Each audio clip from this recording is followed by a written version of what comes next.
The 1111 Diamond Portal was a sculpture created for Burning Man 2004 and returned in 2005. The design utilizes the golden ratio and heart chakra colors, green on the exterior and red in the cylindrical opening.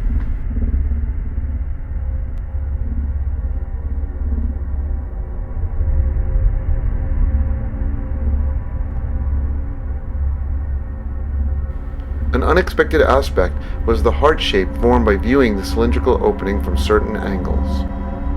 It is intended to facilitate shifting the Earth to the next vibrational dimension.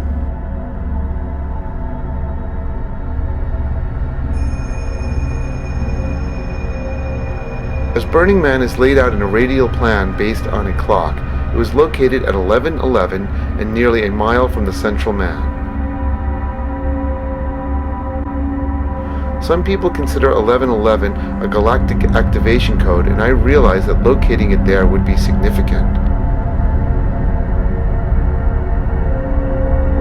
This also places it quite a distance from the rest of the city, which extends between 2 and 10 o'clock, making it an ideal observation point to look back at the expanse of the festival.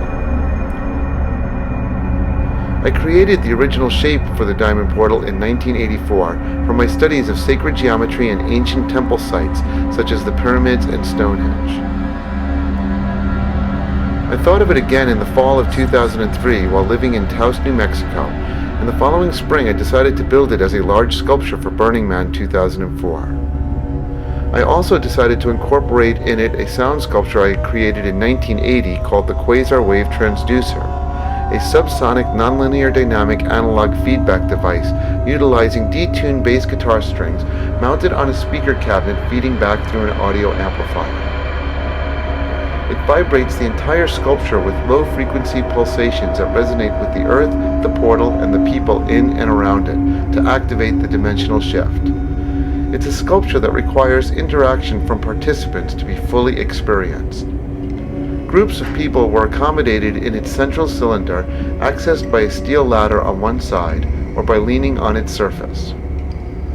My good friend Jimmy Wiz spent the entire last night of Burning Man 2004 chanting along with the Quasar Wave Transducer, inviting other people to join in. He was completely transformed by the experience, so we decided to conduct chanting sessions with it every sunset in 2005. We would invite people to sit inside or lean against it and chant or tone any sound they were inspired to create.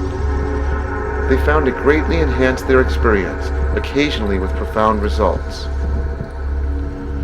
When people would venture out to it at other times, they were surprised to find it vibrating. Once inside, they found the effect to be quite soothing.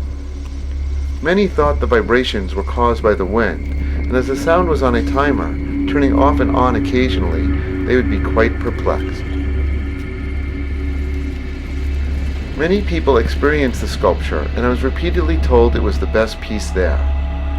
After the event in 2004, it was brought back to Taos and set up at an outdoor sculpture gallery.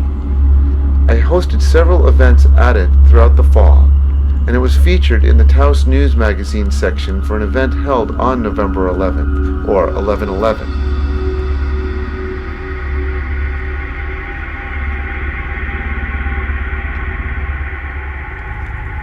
In the spring of 2005, it was blown over and damaged by a windstorm, requiring it to be rebuilt.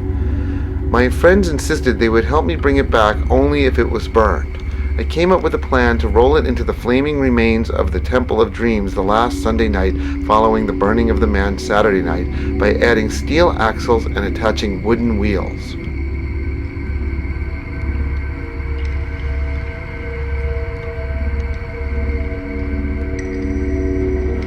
The Temple of Dreams was an interactive space where people were invited to write on it any thoughts or prayers or install shrines and mementos, so the burning of it was a most sacred and powerful event. It was brought back to Burning Man for 2005 and many people once again experienced it. On Sunday evening, the wheels were attached and it was brought to the burning of the temple. When the temple had burned down far enough to approach, we pushed the diamond portal into the fire in front of over 20,000 people.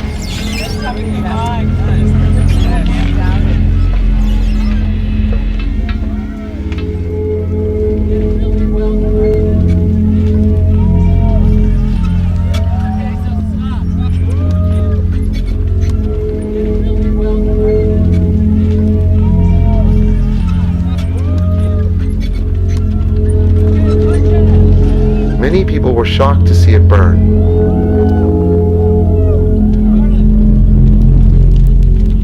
Others had not seen it before, it being located so remotely.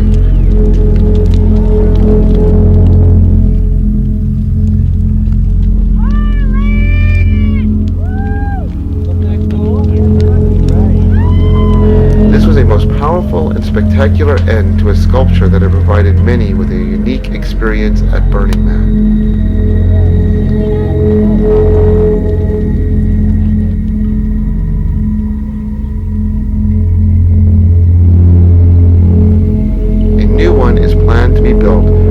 Able to tour the country to a wide variety of locations to continue to provide this evolutionary experience.